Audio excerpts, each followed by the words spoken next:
स्तुती आणि आराधनेमध्ये परमेश्वर बापानं आम्हाला चालवलेला आहे आणि माझा विश्वास आहे की प्रत्येक जण आज आनंदित आहे की देवाच्या सानिध्यामध्ये येऊन देवाच्या वचनातून आम्ही अभ्यास करावा। त्या रीतीनं गीत आम्ही म्हटलं की मेरे जीने का मकसद तू है, मेरे जीने का कारण तू है, मैं जीवू या मरू सिर्फ तेरे लिए। होय, आमचं जगणं किंवा मरणं फक्त ख्रिस्तासाठी असावं, कारण आम्ही जर ख्रिस्तामध्ये जगतो तरी आमचा लाभ आहे आणि ख्रिस्तासाठी जरी मरतो तरी आमचा लाभ आहे। पौल त्याच्या वचनामध्ये तो बोलत आहे। मी पुन्हा एकदा सर्वांचं स्वागत करत आहे आणि माझा विश्वास आहे की तुम्ही सर्वजण आज आनंदित आहात आणि देवबाप तुम्हाला प्रत्येकाचं जीवन आशीर्वादित करत आहे। देवबाप तुम्हाला प्रत्येकाला नवीन नवीन गोष्टी तो आमच्याशी बोलत आहे, म्हणून देवबापाला धन्यवाद, त्याचं नाव मी उंच करतो। मी प्रत्येकाचं पुन्हा एकदा स्वागत करत आहे। आज आमचा जो विषय आहे माझ्या प्रियानो, तुम्ही पवित्र शास्त्र तुमच्या संगती असू दे, वही पेन तुम्ही तुमच्या जवळ घ्या। आज आमचा विषय आहे की स्वप्न व स्वप्नाचे प्रकार। जे स्वप्न आम्ही पाहतो, स्वप्न आणि स्वप्नाचे प्रकार आम्ही पाहणार आहे आणि येत्या दिवसामध्ये अनेक काही गोष्टीमध्ये आम्ही डीपली जाणार आहोत। आजच्या काळामध्ये जर तिने सांगितलं की देवबाप त्याच्या लोकाशी तो स्वप्नात आणि दृष्टांताद्वारे बोलत आहे। योएल 2:28 मध्ये वचन सांगतं, योएल 2:28 आम्ही पवित्र शास्त्रामध्ये वाचणार आहोत।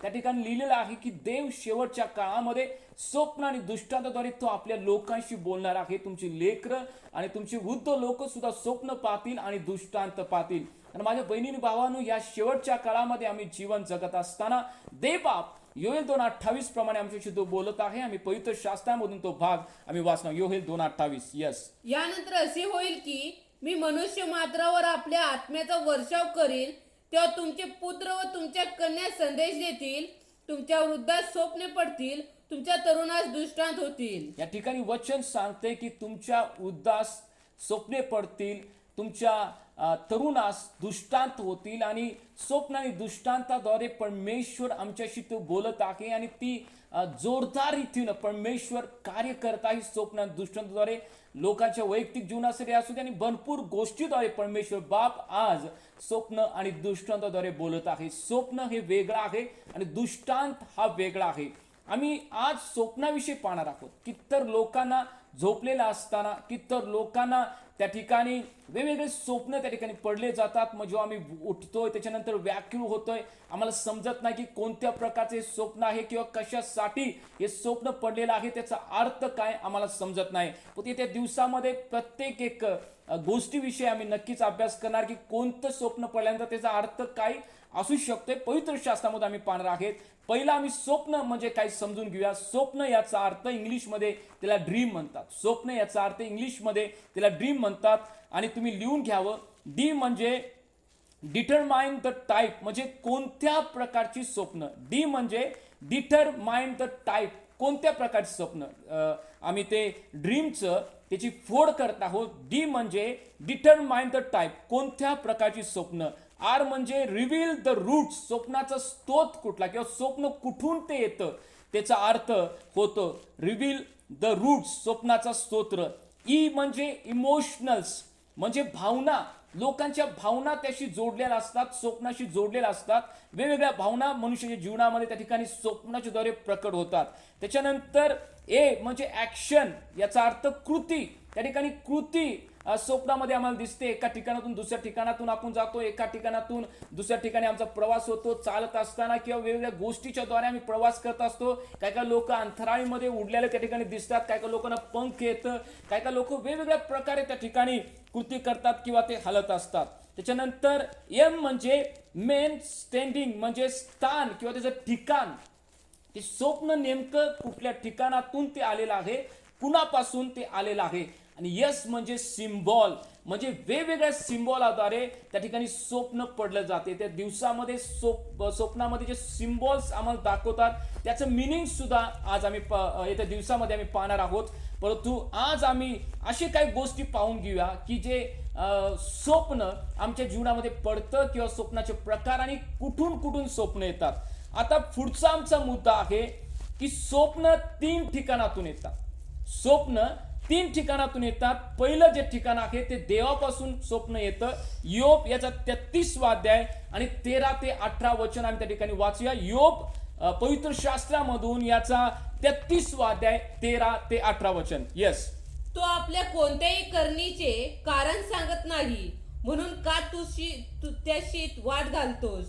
देव एका प्रकारचे नव्हे तर दोन प्रकारे मनुष्याशी बोलतो, पण तो त्याकडे चित्त देत नाही. स्वप्न स्थितीत रात्रीच्या दृष्टांतात मनुष्य गाढ देत असता, तो बिछाण्यावर पडून झोप घेत असता देव त्याचे कान उघडतो. त्यास प्राप्त झालेल्या बोधावर तो मुद्रा करतो, जेणेकरून तो मनुष्याच्या कृतीला आळा घालतो. पुरुषाच्या गर्वाचा परिहार करतो. तो त्याचा जीव गर्तेपासून रक्षितो, शस्त्राने होणाऱ्या नाशापासून त्याचा जीव बचावतो. या ठिकाणी योब त्या ठिकाणी 33, 13 ते 18 वचनामध्ये आम्ही वाचतो की मनुष्याला 3 प्रकारचे स्वप्न आहेत आणि पहिलं जे स्वप्न येतं ते परमेश्वर बाप आपल्या लेकरांना स्वप्न दाखवतो आणि स्वप्नाद्वारे काही गोष्टीचा उलगडा त्याला करायचा असतो.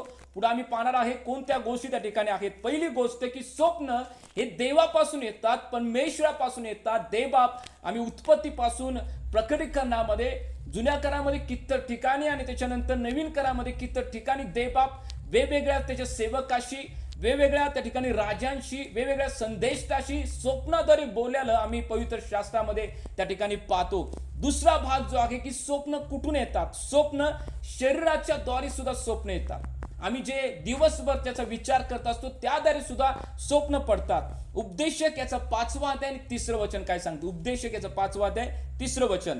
काम फार पडल्याने त्याचे स्वप्न पडते, तशीच फार वाचाळतेने मूर्खाची वाणी प्रकट होते. वचन सांगते काम फार पडल्याने. याचा अर्थ दिवसभर ज्या गोष्टीचा आम्ही विचार करतो, अशा काही गोष्टीमध्ये आम्ही दिवसभर असतो. कदाचित पती पत्नी झालेले भांडणं असेल, एखादी तरुण मुलगी असेल, जी तरुण मुलगी एखाद्या आपल्या प्रियकराविषयी विचार करत असेल, किंवा एका तरुण मुलगा आपल्या प्रियकरीविषयी तो विचार करत असेल, किंवा एखादा व्यक्ती एखाद्या गोष्टीविषयी तो दिवसभर विचार करतात. त्याचं काम, त्याचं एज्युकेशन विषय, जे येणारे एक्झाम आहे त्याच्याविषयी जर तो विचार करत असेल तर त्या गोष्टीच्या द्वारे सुद्धा मनुष्याला स्वप्न पडतात. म्हणजे पहिलं आम्ही पाहिलं की देवापासून सुद्धा स्वप्न येतं आणि दुसरं त्या ठिकाणी आम्ही पाहिलेलं आहे की शरीराच्या द्वारे मनुष्याला स्वप्न पडतात. तिसरा प्रकार आम्ही स्वप्नातून पाहणार आहोत की सैतानापासून सुद्धा त्या ठिकाणी स्वप्न येतात. सैतान सुद्धा मनुष्याला स्वप्नामध्ये वेगवेगळ्या गोष्टीच्या द्वारे भीती घालतो, त्याला घाबरट करतो.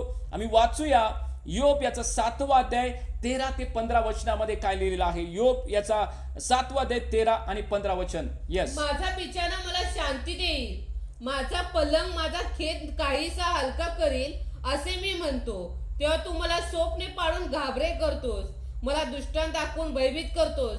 म्हणून माझा गळा दाबून मला मारले तरी माझ्या जीवास पुरवेल, माझ्या अस्थि पंजरापेक्षा मला मरण पुरवेल. या ठिकाणी वचन स्पष्टपणे बोलत आहे. सैतानापासून आलेली स्वप्न आहेत. त्या स्वप्नामध्ये आम्ही वेगवेगळ्या प्रकारच्या गोष्टी पाहतो. आमचा अपघात झालेला पाहतो, कोणीतर आमचं गळा दाबत आहे आणि कितीतर वेळा आम्ही बोलायचा ते स्वप्नामध्ये प्रयत्न करतो, पण तो आमच्या मुखातून त्या ठिकाणी शब्द फुटत नाही आहेत. आमचा गळा त्या ठिकाणी दाबला जातो. कोणत्या प्रकारे बोलायचं, आम्ही येशूचं नाव घेण्यासाठी प्रयत्न करतो. आम्ही आमच्या आईला, आमच्या वडिलाला किंवा आमच्या पतीला किंवा पत्नीला त्याचं नाव घेऊन त्याला हाक मारू इच्छितो, कारण आमचा गळा कोणतर दाबालय याची जाणीव आम्हाला होते. काही सिंह आमच्या पाठीमागं लागलेले आम्हाला समजतात, काही साप आमच्या पाठीमागं लागलेले आम्हाला समजतात. सैतानापासून आलेले वेगवेगळे जे स्वप्न असतात, त्या स्वप्नामध्ये एखाद्या ठराविक पुरुषाबरोबर, स्त्रीबरोबर एखादा पुरुष किंवा स्त्री त्या ठिकाणी व्यभिचार करताना, वाईट गोष्टी करताना त्या ठिकाणी त्याला ते आढळतं. कधी कधी सैतानापासून आलेल्या स्वप्नामध्ये त्या ठिकाणी एखादा देवदूत सारखा एखादा व्यक्ती त्या ठिकाणी दिसला जातो. तो देवदूत आहे आणि तो म्हणतो की येशू ख्रिस्त काय प्रभू नाही, येशू ख्रिस्त काय मरणातून उठला नाही, येशू ख्रिस्त काय पुन्हा येणार नाही, यासाठी तो त्या ठिकाणी स्वप्नामध्ये बोलतो आणि देवदूताचं रूप त्या ठिकाणी तो घेऊन येतो.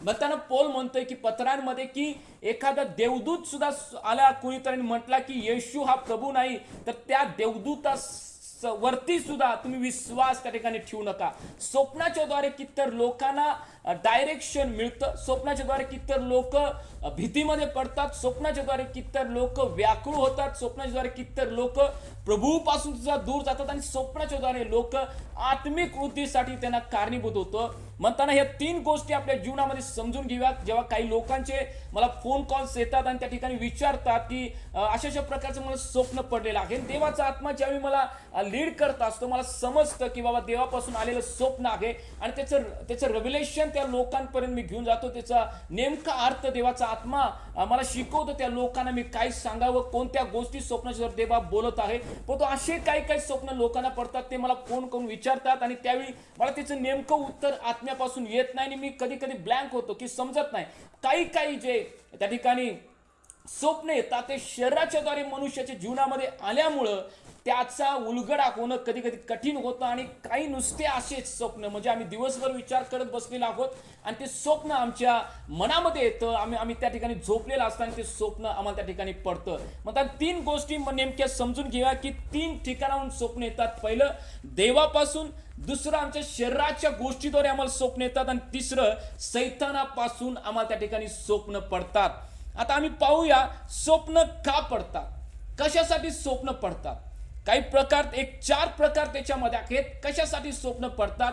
देवापासून आलेलं जे स्वप्न आहे त्या स्वप्नामध्ये देवबाप त्या व्यक्तीला सावध करू इच्छितो. आणि पवित्र शास्त्रामध्ये कितीतर भागामध्ये आम्ही पाहिलेलं आहे, जेव्हा अब्राम अभिलेखकडे जातो आणि त्या ठिकाणी सारा त्याची पत्नी असते आणि अब्राम त्या ठिकाणी घाबरतो आणि म्हणतो की सारेला सारे या ठिकाणी ही जी लोक आहेत, दुष्ट लोक आहेत, पापी लोक आहेत आणि यांच्या समोर तू सांगू नकोस की मी तुझा पती आहे, नाही तर तुझ्यासाठी ही लोक मला त्या ठिकाणी मारतील, कारण तू सारा त्या ठिकाणी दिसायला सुंदर होती माझ्या प्रिय लोकांनो. आणि वचन त्या ठिकाणी सांगतं की अभिलेख त्या ठिकाणी तो म्हणतोय की ही कोण स्त्री तुझ्याबरोबर आलेली आहे. तो अब्रामाला बोलले असताना अब्राम म्हणतोय की ही माझी बहीण आहे आणि माझ्या बहिणीन भावांनो की तो अब्रामाला धन संपत्ती देतो आणि सारेला त्या ठिकाणी आपली पत्नी म्हणून त्या ठिकाणी तो करून घेतो.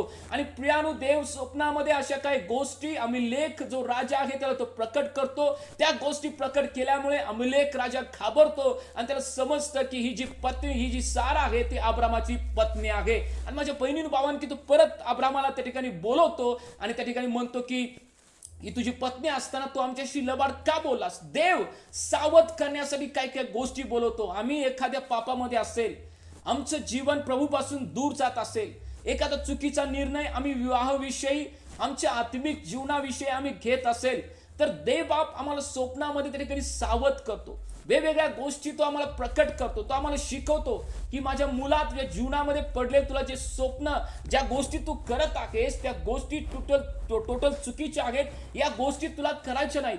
आमच्या जीवनामध्ये आम्ही एखादा घेणाऱ्या निर्णयाविषयी परमेश्वर आम्हाला सावध करतो.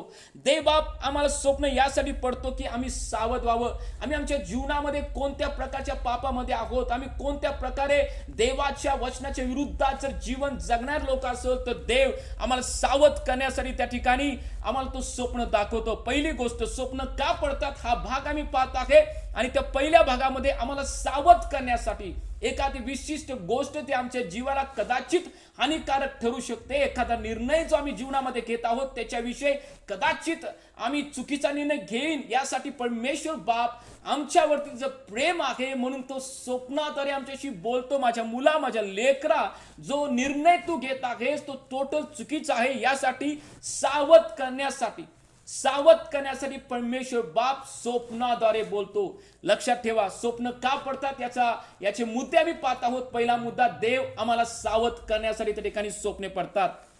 दुसरं, स्वप्ने का पडतात तर आम्ही पश्चाताप करावा. कितीतर लोकांना देवबाप वचनाद्वारे बोलतो. एखादा व्यक्ती ख्रिस्तामध्ये तो आहे परंतु तरी सुद्धा पापामध्ये तो जीवन जगत आहे आणि देवबाप त्याच्या वचनाद्वारे बोलतो, देवबाप सेवकाद्वारे बोलतो, देवबाप मंडळांमध्ये बोलतो, देवबाप बायबल स्टडीमध्ये बोलतो आणि बोलत असताना तो व्यक्ती त्या ठिकाणी त्या वचनाला लक्ष देत नाही आहे, तो वचनाकडे निग्लेक्ट करत आहे, ते वचन स्वीकारत नाही आहे. अशा वेळेमध्ये देवबाप स्वप्नाद्वारे अशा काही भयानक गोष्टी दाखवतो. काही लोकांना त्या ठिकाणी नरक दाखवला जाईल, त्या ठिकाणी काही लोकांना अग्नीची ज्वाला दाखवली जाईल, त्या ठिकाणी काही लोकांना जो शेवटचा न्याय निवाडा होणार आहे तो दाखवला जाईल. मग काही लोक पाहतात की रॅप्चर झालेलं पाहतात आणि कित्येक लोक स्वर्गामध्ये उठवलेले दिसतात आणि हा व्यक्ती, हा भाव किंवा हा बहीण त्या ठिकाणीच राहिलेली त्यांना ती समजते आणि ते म्हणतात अरे लोक गेली, रॅप्चर झालं, मी तर कसं राहिलो. ते लोक व्याकुळ होतात किंवा त्या ठिकाणी जीवनाचं पुस्तक उघडलं जातं, लाईन त्या ठिकाणी लागलेली जाते आणि त्या ठिकाणी प्रत्येकाचं नाव पुकारलं जातं आणि जेव्हा हा भाऊ किंवा हा बहीण जेव्हा त्या जीवनाच्या पुस्तकाजवळ जाते, देवदूताजवळ जाते, तेव्हा पाहिलं जातं की त्याचं नाव त्या जीवनाच्या पुस्तकात नाही आहे. तर देवाला दाखवायचं की माझ्या मुलाच्या जीवनामध्ये असलेलं पाप याच्याविषयी तू पश्चाताप करावास, यासाठी मनुष्य जीवनामध्ये त्यांना स्वप्न पडतं. पश्चाताप त्यांनी करावा यासाठी मनुष्य जीवनामध्ये त्यांना स्वप्नाद्वारे देवबाप बोलतो.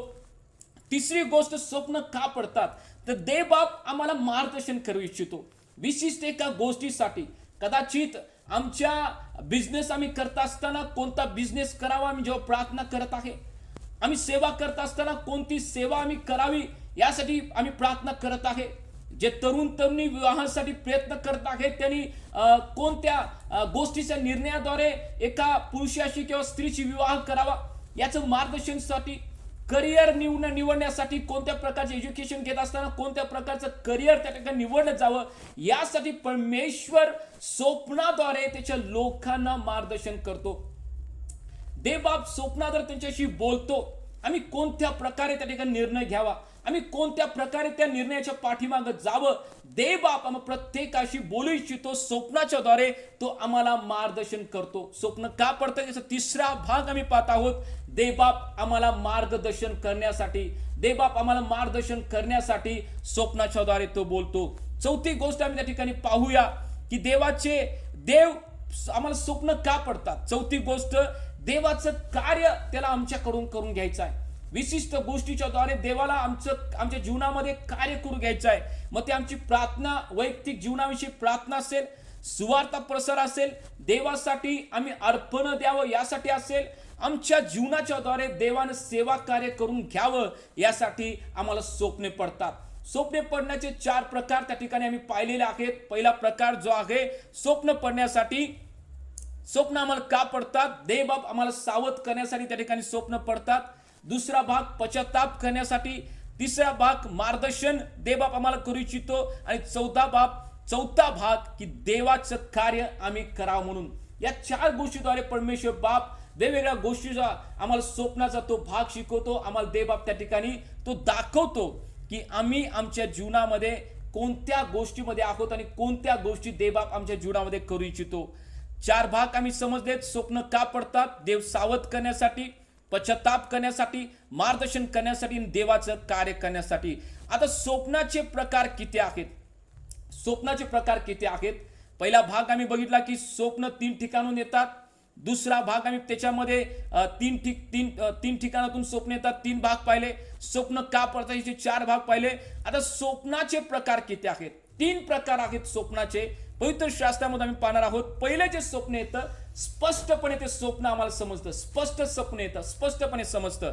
मग याचा 2रा अध्याय 12 वचन त्या ठिकाणी जर आम्ही वाचतो, 12 आणि 13, 14 की देवबाप स्पष्टपणे स्वप्नाच्या द्वारे काही गोष्टीविषयी सावधगिरी दिलेली आहे, काही इशारा दिले आहे, काही गोष्टीद्वारे मार्गदर्शन केले. आम्ही वाचूया मग याचा 2रा अध्याय 12 वचन, त्याच्यानंतर 13 आणि 14 वचन. यस. मग हेरोदाकडे परत जाऊ नका अशी स्वप्नात सूचना मिळाल्यामुळे ते दुसऱ्या मार्गाने आपल्या देशात निघून गेले. या ठिकाणी मागी लोकांविषयी आम्ही पाहतो माझ्या बहिणी भाऊन, जे येशू ख्रिस्ताला पाहण्यासाठी पूर्व दिशेचा तारा पाहून त्या ठिकाणी आलेले होते. आणि हेरोद त्यांना म्हणतो की जेव्हा तुम्हाला तो पुत्र भेटेल मला सुद्धा सांगा, मला सुद्धा त्याला नमन करायचं आहे. पण तुझ्या मनामध्ये विचार असतो की जाऊन त्या ठिकाणी मी त्या ठिकाणी जो राजा आहे, जो येशू आहे त्याला मारावं. मग त्या ठिकाणी जे ज्ञानी पुरुष जातात, मागी लोक जातात, येशू त्यांना त्या ठिकाणी भेटतो.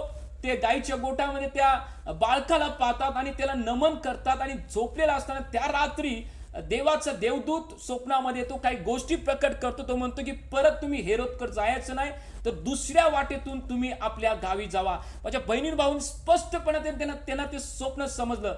स्पष्टपणे जे स्वप्न येते की नेमकं आम्ही काय करायचं. आणि त्या मागी लोकाशी, ज्ञानी लोकाशी देवबाप स्पष्टपणे बोलला की माझ्या मुलांनो, तुम्ही या वाटेतून परत जाऊ नका, तुम्हाला दुसऱ्या वाटेतून परत जायचं आहे आपल्या घरी.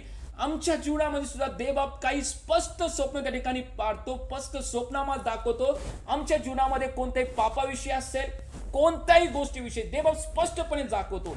त्या वेळेमध्ये, त्या परिस्थितीमध्ये, एखाद्या गोष्टीमधून आम्ही जात आहोत, एखादी गोष्ट आमच्या जीवनामध्ये सुरू आहे, एखाद्या गोष्टीच्या माध्यमातून आमच्या जीवनामध्ये गोंधळ त्या ठिकाणी उठलेला असेल, तर देवबाप स्पष्टपणे ते स्वप्न आम्हाला दाखवतो. त्याच्यामध्ये मत्ती याचा 2रा अध्याय 13 आणि 14 वचन सुद्धा आम्ही वाचणार आहोत. 13 आणि 14 वचन. यस. ते गेल्यावर पहा, प्रभूचा दूत योसेफास स्वप्नात दर्शन देऊन म्हणाला, उठ, बाळक व त्याची आई ह्यांना घेऊन मिसर देशात पळून जा आणि मी तुला सांगेपर्यंत तेथेच राहा, कारण बाळकाचा घात करण्यासाठी हेरोद त्याचा शोध करणार आहे. मग तो उठला आणि बाळक व त्याची आई ह्यांना घेऊन रातोरात मिसर देशात निघून गेला. येस, माझ्या बहिणीने भाऊन या ठिकाणी योसेफा संगती सुद्धा परमेश्वर बाप बोलतो. योसेफा संगती सुद्धा तो क्लिअर बोलतो की योसेफ, या ठिकाणी तू थांबू नकोस, तुला मिस्रास जायचं आहे, कारण त्या ठिकाणी तो घात करायला हेरोद त्या ठिकाणी पाहत आहे. माझ्या बहिणी भाऊन स्पष्टपणे देवाचा देवदूत स्वप्नामध्ये येऊन त्याला त्या गोष्टी रिव्हील करतो. आमच्या जीवनामध्ये सुद्धा देवबाप स्पष्ट स्वप्न आम्हाला दाखवतो. आम्ही गोंधळून जात नाही आहे, आम्हाला ते स्पष्टपणे समजतं. आम्ही स्पष्टपणे त्या गोष्टी आम्ही जाणून घेतो की देवबाप नेमकं आमच्याशी काय बोलू इच्छितो. म्हणताना पहिली गोष्ट लक्षात ठेवा की देवबाप स्वप्नाद्वारे, जो स्पष्टपणे स्वप्न आहे त्याच्याद्वारे तो आमच्याशी बोलतो. स्पष्ट स्वप्न आम्हाला तो दाखवतो, स्पष्टपणे आम्हाला त्या गोष्टी रिव्हील होतात, स्पष्टपणे सगळ्या गोष्टी आम्हाला समजायला लागतात की आम्ही काय त्या ठिकाणी करत आहोत. दुसरी गोष्ट आम्ही पाहूया की स्वप्नाच्या प्रकारामध्ये किती प्रकारचे प्रकार आहेत. दुसरं प्रकार की भविष्यवाणीचं स्वप्न असतं. भविष्यवाणीचे स्वप्न की देवबाप एखाद्या व्यक्तीला स्वप्नामध्ये भविष्यामध्ये होणाऱ्या गोष्टी, मग कदाचित त्या 1 वर्षानंतर असतील, 2 वर्षानंतर असतील, 5 वर्षानंतर असतील, 10 वर्षानंतर असतील, देवबाप त्या गोष्टीद्वारे बोलतो, स्वप्नाद्वारे बोलतो, भविष्याविषयी सांगतो. जर उत्पत्ती याचा 37वा अध्याय 5 ते 9 वचन आम्ही पाहतो की त्या ठिकाणी योसेफला देवबाप स्वप्नाद्वारे दाखवतो की तुला, देवबाप म्हणतो योसेफला मी कशा प्रकारे उंच करणार आहे. उत्पत्ती याचा 37वा अध्याय 5 आणि 9 पर्यंत आम्ही त्या ठिकाणी देवाच्या वचनातून वाचू इच्छितो. यस, योसेफाला एक स्वप्न पडले, ते त्याने त्यास सांगितले. तेव्हा तर ते त्याचा अधिकच द्वेष करू लागले. तो त्यास म्हणाला, मला पडलेले स्वप्न आहे का? पहा, आपण शेतात पेंड्या बांधित होतो, तो माझी पेंडी उठून उभी राहिली. तेव्हा तुमच्या पेंड्या माझ्या पेंडीभोवती येऊन उभ्या राहिल्या व त्यांनी तिला नमन केले. हे ऐकून त्याचे भाऊ त्यास म्हणाले, काय तो आम्हावर राज्य करणार? तो आम्हावर सत्ता चालवणार? आणि त्याच्या स्वप्नामुळे व त्या भाषणामुळे तर ते त्याचा अधिकच द्वेष करू लागले. पुढे त्याला आणखी एक स्वप्न पडले, तेही त्याने आपल्या भावास सांगितले. तो म्हणाला, पहा, मला आणखी एक स्वप्न पडले, ते असे की सूर्य, चंद्र व 11 तारे यांनी मला नमन केले. या ठिकाणी आम्ही प्रियानं पाहतो की परमेश्वर बाप योसेफाच्या जीवनामध्ये जे काही गोष्टी येत्या काळामध्ये करणार आहे, त्या गोष्टीविषयी देवबाप स्वप्नाद्वारे योसेफाशी 2 वेळा बोलेला आम्ही पाहतो. माझ्या बहिणीन भावांनो, जेव्हा योसेफाला त्या ठिकाणी स्वप्न पडलं, योसेफ 17 वर्षाचा होता आणि जेव्हा ते स्वप्न कंप्लीट झालं तो 30 वर्षाचा होता. याचा अर्थ 13 वर्ष त्या ठिकाणी तो फरक होता. 13 वर्षाच्या अधुकर देवबापानं योसेफाच्या जीवनामध्ये काय करणार आहे योसेफाला प्रकट केलं होतं. दुसरा मुद्दा आम्ही पाहत आहोत की स्वप्नाचे प्रकार किती आहेत. त्याच्यामध्ये देवबाप भविष्यवाणी, ज्या पुढे गोष्टी होणार, ज्या भविष्यामध्ये ज्या गोष्टी होणार आहेत त्याच्याविषयी आम्हाला स्वप्न त्या ठिकाणी दाखवतो. परंतु नेमका त्याचा अर्थ आम्हाला समजणं महत्वाचं आहे. यासाठी देवाच्या आत्म्याने भरलेले लोक आम्ही असलं पाहिजे, पवित्र आत्म्याच्या सामर्थ्याने भरलेला आम्ही लोक असलं पाहिजे. कारण जेव्हा फारोच्या स्वप्नाचा अर्थ त्या ठिकाणी सांगायचा होता, कुणालाही त्या ठिकाणी ज्ञानी, या जगातील कोणीही ज्ञानी त्याच्या जवळ होते, त्यांना सांगता आला नाही. आणि जेव्हा योसेफला त्या ठिकाणी आणलं जातं, योसेफ म्हणतोय की अख्खा शशानपूरचं निर्माण करता परमेश्वर या गोष्टी तुमच्या समोर रिव्हील करेल. जो व्यक्ती देवाच्या आत्म्याबरोबर जोडलेला आहे, जो व्यक्ती देवाच्या आत्म्याबरोबर नेहमी सहभागितेमध्ये असतो, असाच व्यक्ती ज्याच्यावरती हे कृपादान आहे की तो त्या ठिकाणी स्वप्नाचा अर्थ समजू शकते की काही गोष्टीद्वारे देवबाप त्या ठिकाणी बोलत आहे. उत्पत्ती याचा 41वा अध्याय आणि 1 ते 7 वचनामध्ये आम्ही पाहतो की काही भविष्य विषयी ज्या गोष्टी घडणार आहेत देवबाप त्या ठिकाणी सुद्धा स्वप्नाद्वारे बोलत आहे. उत्पत्ती याचा 41वा अध्याय 1 ते 7 वचनामध्ये. पुढे 2 वर्ष लोटल्यावर फारो स्वप्न पडले की आपण नील नदीच्या काठी उभे असताना 7 सुंदर व दष्टपुष्ट गायी नदीतून बाहेर निघून लवाळ्यात चरू लागल्या. पुढे पाहतो तो त्याच्या मागून कुरूप व दुबळ्या अशा आणखी 7 गायी नदीतून निघाल्या आणि त्या पहिल्या गायीजवळ नदीकाठी उभ्या राहिल्या. तेव्हा कुरूप व दुबळ्या गायींनी त्या सुंदर व दष्टपुष्ट गायींना खाऊन टाकले. त्यानंतर फारो जागा झाला. मग तो पुन्हा झोपी गेला असता त्याला दुसऱ्यांदा स्वप्न पडले की एकाच ताटाला 7 चांगली भरदार कंसे आली आणि पहा, त्यांच्या मागून खुरटलेली व पूर्वेच्या वाऱ्याने करपलेली अशी 7 कंसे निघाली. त्या कुरटलेल्या कंसाने ती 7 चांगली भरदार कंसे गिळून टाकली. मग फारो जागा झाला आणि पाहतो तर ते स्वप्न. या ठिकाणी माझ्या प्रियानो फारो बरोबर देवा बोलत आहे. फारो परमेश्वरावरती विश्वास ठेवणारा हा व्यक्ती नव्हता, परंतु देवाचं प्रेम प्रत्येक मानव जातीवरती आहे आणि फक्त विश्वासणाऱ्या लोकांना स्वप्न पडतात असं अजिबात नाही आहे, किंवा जे लोक येशूला ओळखतात त्यांच्याशीच फक्त स्वप्नाद्वारे देवा बोलतो असं अजिबात नाही. अविश्वासणाऱ्या लोकांच्या संगती सुद्धा देवा बोलत्याला आम्ही पाहिलेला आहे. पवित्र शास्त्रामध्ये कित्येक ठिकाणी कित्येक राजाला, अमिलेक राजा विश्वास ठेवणार देवावरती नव्हता, त्याच्यानंतर फारो असेल तो नव्हता, त्याच्यानंतर नबुकदनेसर असेल तो नव्हता, परंतु देवबाप या लोकांची स्वप्नाद्वारे बोललेला आहे. या ठिकाणी आम्ही पाहतो की भविष्यामध्ये जो दुष्काळ पडणार आहे त्या दुष्काळाविषयी फारो समोर परमेश्वर बाप प्रकट करत आहे आणि चिन्हाच्या द्वारे काही गोष्ट देवबाप त्या ठिकाणी दाखवत आहे भविष्यामध्ये होणाऱ्या गोष्टी. म्हणून देवबाप भविष्यामध्ये होणाऱ्या गोष्टी याविषयी सुद्धा देवबाप स्वप्नाद्वारे प्रकट करतो. फक्त समजण्यासाठी त्या आत्म्याने भरलेले लोक आम्ही असणं किती महत्वाचं आहे. फक्त देवाच्या गोष्टी आम्हाला रिव्हील पाव्या यासाठी देवाच्या आत्म्यानं सामर्थ्यानं भरल्यानं कृपादानाने भरलेली लोक असणं किती महत्वाचं आहे. त्या ठिकाणी दुसरा भाग आम्ही पाहत आहोत की स्वप्नाचे प्रकार किती आहेत. दुसरा भाग आम्ही पाहिलेला आहे की भविष्याविषयी समजण्यासाठी देवबाप त्या ठिकाणी स्वप्नाद्वारे तो प्रकट करतो. तिसरी गोष्ट देवबाप सांकेतिक गोष्टी म्हणजे सिम्बॉलिक गोष्टी दाखवून त्या ठिकाणी स्वप्न आम्हाला तो दाखवतो. स्वप्नाच्या द्वारे तो प्रकट करतो. वेगवेगळ्या चिन्हाच्या द्वारे देवबाप स्वप्न दाखवतो आणि हे स्वप्न समजण्यासाठी अवघड असतं. 3 प्रकारचे स्वप्न आहेत. एक स्पष्ट स्वप्न ज्याच्यामध्ये आम्ही लगेच गोष्टी समजतात. दुसरं भविष्याविषयी गोष्टी समजतात. तिसरी गोष्ट की सिम्बॉलिक देवबाप सिम्बॉल ज्या काही गोष्टी अशा वेगवेगळ्या प्रकारचे दाखवल्या जातात ज्याच्याद्वारे स्वप्न आम्हाला पडतं, आम्हाला समजतं आणि आम्ही गोंधळून जातो की आम्हाला समजत नाही. देवाच्या आत्म्यानं भरलेल्या लोकांबरोबर तुम्ही सल्ला मसलत करून अशा गोष्टी त्या ठिकाणी तुम्ही बोलू शकता जेणेकरून तुम्हाला समजेल. जर आम्हाला ते समजण्याचं ज्ञान नसेल, आमच्याकडे ते कृपादान नसेल, तर देवाच्या सेवकाबरोबर आम्ही त्या गोष्टी शेअर करू शकतो. कोणतेही स्वप्न तुम्ही हलक्याने आणि इझीने घेऊ नये. आम्ही दानिएलचा 2रा अध्याय 1 ते 36 त्या ठिकाणी जर आम्ही वाचेल तर त्या ठिकाणी देवाचं वचन आम्हाला स्पष्टपणे सांगते की कशा प्रकारे चिन्हाच्या द्वारे देवबाप त्या ठिकाणी बोलला. वाचे आम्ही. यस महाराज, आपण दृष्टांत पाहिला ते एक मोठा पुतळा आपल्या नजरेस पडला. हा पुतळा भव्य व तेजपुंज असा आपणापुढे उभा होता. त्याचे रूप विक्राळ होते. त्या पुतळ्याची शिर उत्तम सोन्याचे, त्याची छाती व हात रुपेचे, त्याचे पोट व मांड्या पितळेच्या, त्याचे पाय लोखंडाचे व त्याच्या पावलांचा काही भाग लोखंडाचा व काही मातीचा होता.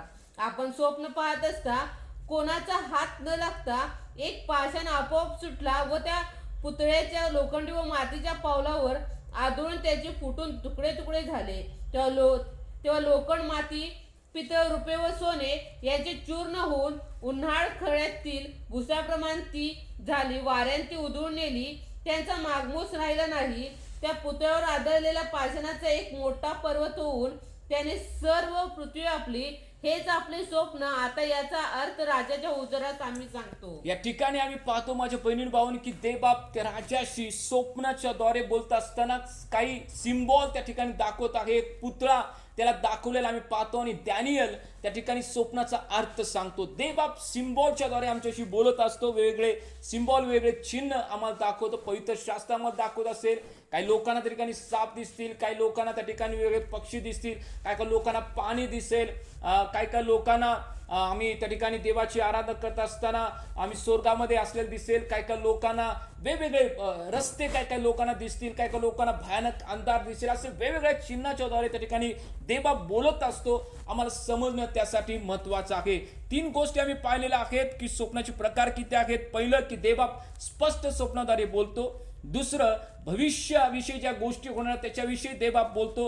आणि तिसरं सांकेतिकेचा अर्थ चिन्हाच्या द्वारे देवबाप स्वप्नाद्वारे बोलतो. पण समजणं महत्वाचं आहे की देवबाप आमच्याशी बोलत असतो. आम्हाला त्याला सांगायचं असतं, आम्हाला त्याला सावध करायचं आहे. आम्ही जीवनामध्ये कोणत्याही प्रकारे चुकीचा निर्णय घेऊ नये. आम्ही कुठेही जीवनामध्ये देवाच्या विरुद्धात वागू नये. आम्ही सैतानाचं भक्ष्य होऊ नये यासाठी देवबाप वेगवेगळ्या माध्यमातून तो उत्पत्तीपासून आतापर्यंत बोलत आहे.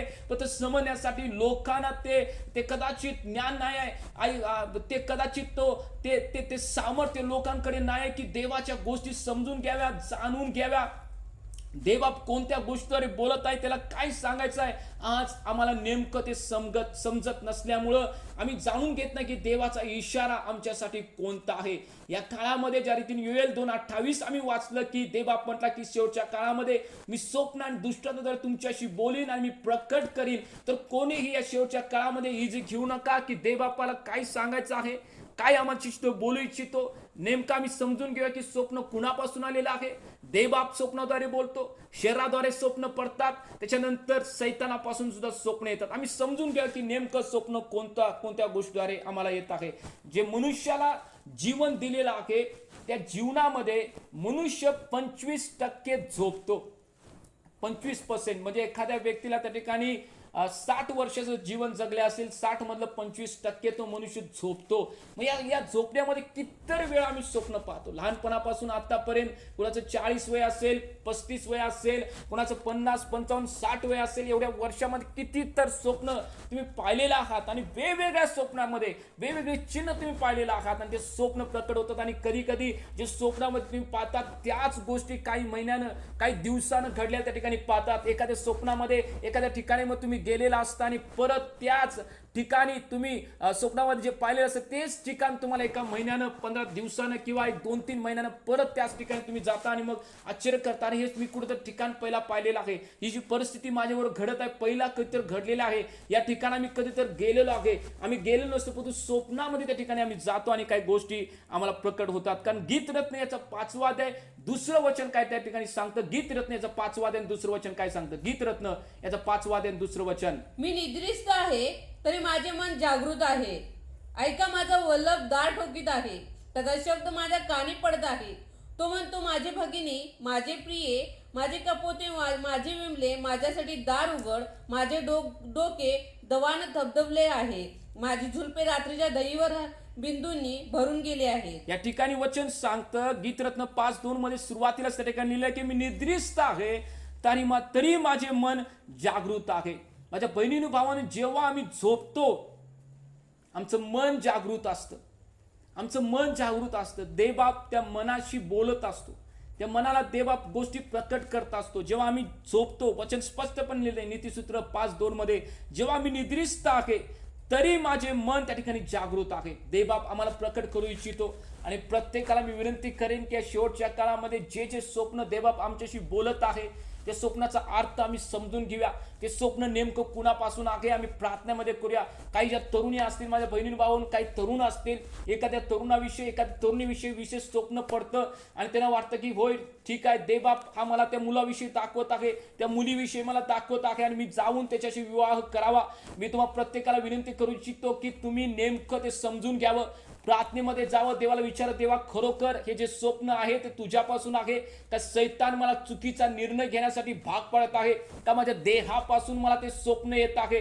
आम्ही समजून घेऊया, आम्ही जाणून घेऊया. कारण कोणी फसू नये. देवाचं वचन सांगतं की कोणी फसू नये, फसू नका, देवाचा उपहास व्हायचा नाही. गलती करायच्या 5व्या अध्यायामध्ये त्या ठिकाणी वचन लिहिलेलं आहे. म्हणून कोणी असेल, कोणतंही स्वप्न त्यांना पडेल तर त्या स्वप्नाचा पहिला आम्ही अभ्यास करूया, प्रार्थना करूया, देवाला विचार की देवा मला ते प्रकट कर. जरी नाही समजत तुम्ही नक्कीच आमच्याशी बोलावं. नक्कीच मी देवाकडे त्या गोष्टीसाठी देवाकडे मी मागत आहे. देवा रिव्हलेशन मला देत आहे. नक्कीच मी त्याच्यासाठी तुमच्यासाठी मार्गदर्शन करेल की नेमकं स्वप्न देवबाप तुमच्याद्वारे बोलण्यासाठी ते आलेलं आहे. तुमच्या शरीरापासून स्वप्न आलेलं आहे का तुमच्या त्या ठिकाणी सैतान तुम्हाला चुकीचा निर्णय घेण्यासाठी ते स्वप्न पाळत आहे. तर या शेवटच्या काळामध्ये योएल 2:28 प्रमाणे आमच्या जीवनामध्ये देवबापाला त्याच्या स्वप्नाच्या द्वारे बोलत असताना आम्ही जागृत राहाव्या. आम्ही समजून घेऊया की देवाला कोणत्या प्रकारे आणि कशा प्रकारे आमच्याशी बोलायचं आहे. देवबाप तुम्हाला प्रत्येकाला आशीर्वाद करो. माझा विश्वास आहे की हे वचन तुम्हाला प्रत्येकाला आशीर्वादासाठी कारणीभूत असेल.